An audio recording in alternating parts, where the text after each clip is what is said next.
Good day everyone. My name is Chinwaki Arcañete and today we will be discuss together with my group mate Janus Chan Bilmoro, Alexis Jason Lagumbay, Sabiniano Pacanyot, and Joseph Allen Piano, the elevator pitch chapter 7.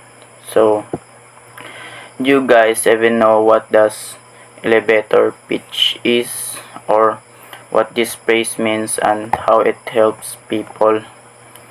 So, elevator pitch is a slang term used to describe a brief speech that outlines an idea for a product, service, or a project. So, this means that it, it helps us to enlighten or it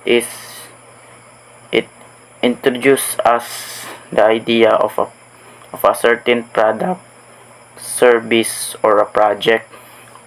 Then, there are two main objectives about this topic.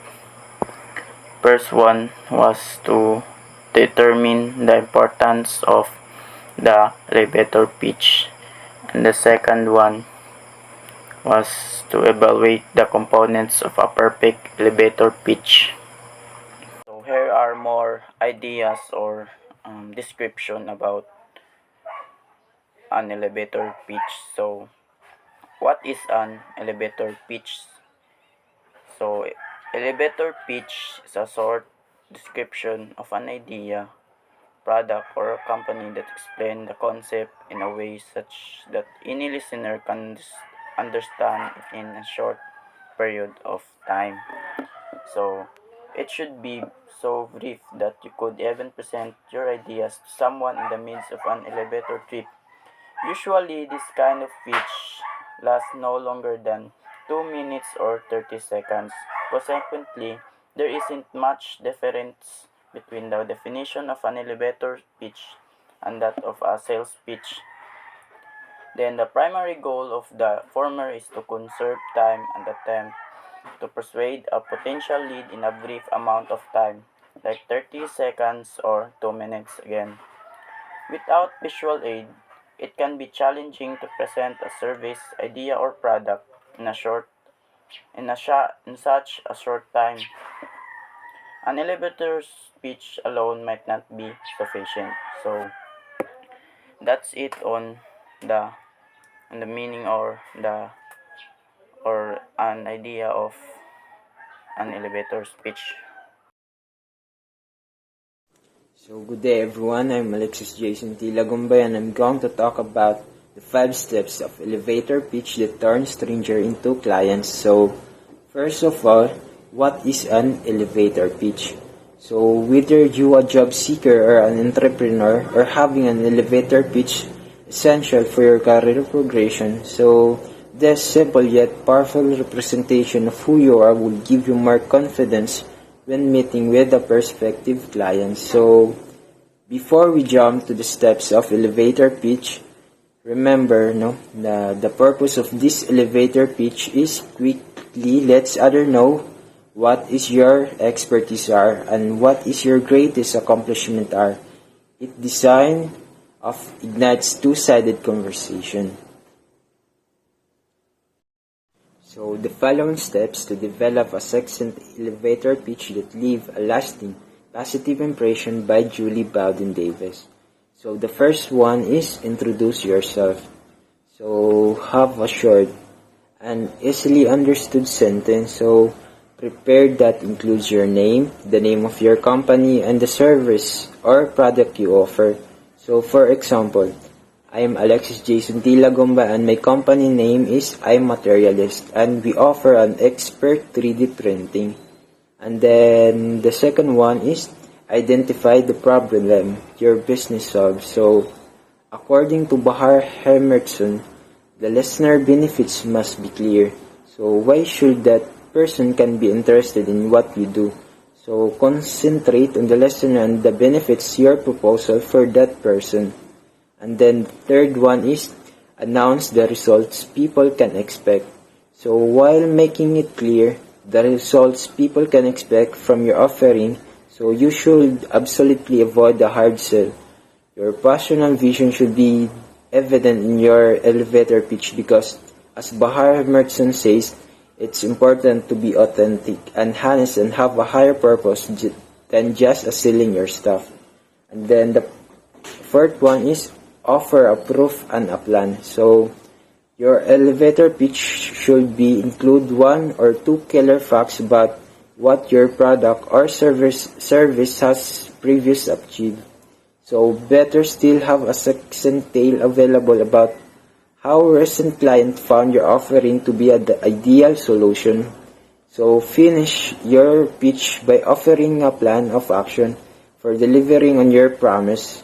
So by Bowden Davis advises, it takes a little quick thinking but do everything you can to fit your elevator pitch to the person you are talking to. And then the last one is know when to stop talking. So keep an eye on the person's body language. So if while making your pitch you sense he or she stopped listening, so stop talking. So change the subject to the other person. So by Bahar Emerson's advices, the facts that you and the sensitivity the talk of stop and listen will leave a good impression about you and your businesses. And that's all. Thank you.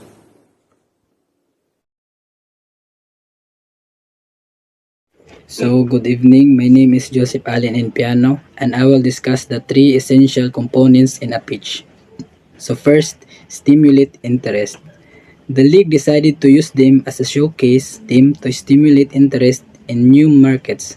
The founding members established the major goals to stimulate interest in teaching, research, and publishing the history of geographical exploration. Second is transition that interest. Identify personal, career, and educational goals and demonstrate educational performance levels needed to attain their goal. Use career information resources to evaluate their goals and support their plans. Third is share a vision. Finally, in order to excel when sharing a vision, you need to have proposition that backs the 10/20 rule. First, we must understand what a value proposition is. What promise to offer your clients after they market a purchase is your value proposition. That's all. Thank you.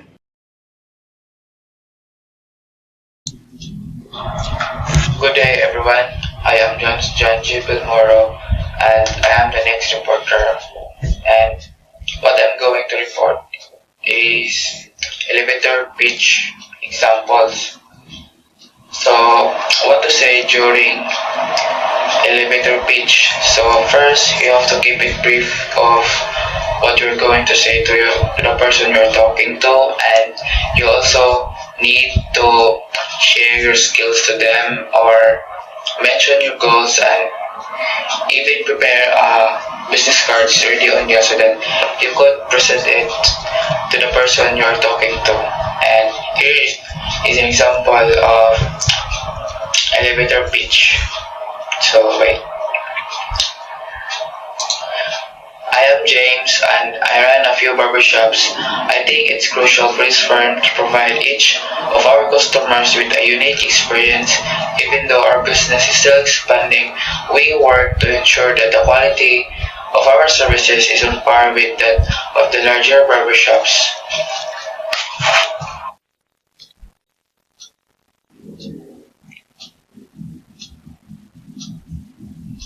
So that is an example of elevator pitch. It is because James introduces himself directly and he shares that he has a few barbershops and explained why it is very crucial for the business to offer a unique experience with their customers so that they could have more customers that will enter to their doors, and then even though their business is still new, they ensure that the quality of their services is on par with other larger businesses. So that's all about of my report, and the next reporter will be Apanya. So thank you for listening. Good day everyone, my name is Sabiniano Ipacanyat Jr. and I'm tasked to report about the topic elevator pitch final tips. First is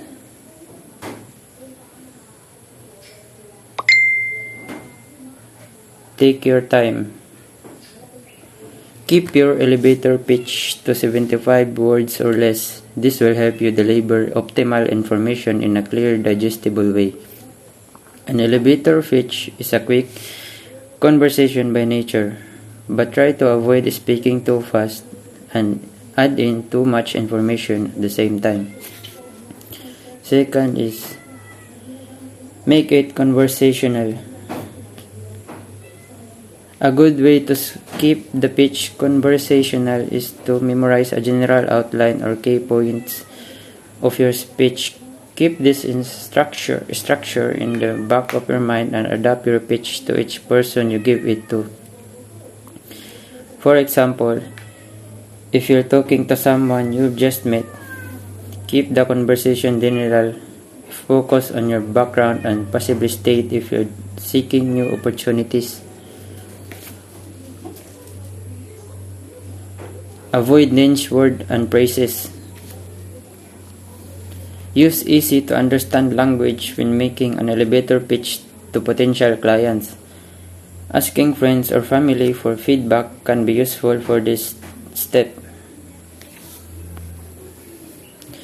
Fourth is express confidence. Keep your chest high, shoulder back, and smile when meeting potential employers. Use a strong speaking voice to show confidence in your experience and what you want in the future. Try mentally reversing roles. If you were the person being pitched to, you'd likely to be happy to listen and help the inquirer. Developing elevator pitch one step at a time makes it simple to create a speech that can be used in any professional situation. Elevator pitches can be helpful as you take them into your next networking event or interview. Your elevator pitch could be the beginning of a new opportunity, so draft, review, refine, and deliver with confidence. And that's all.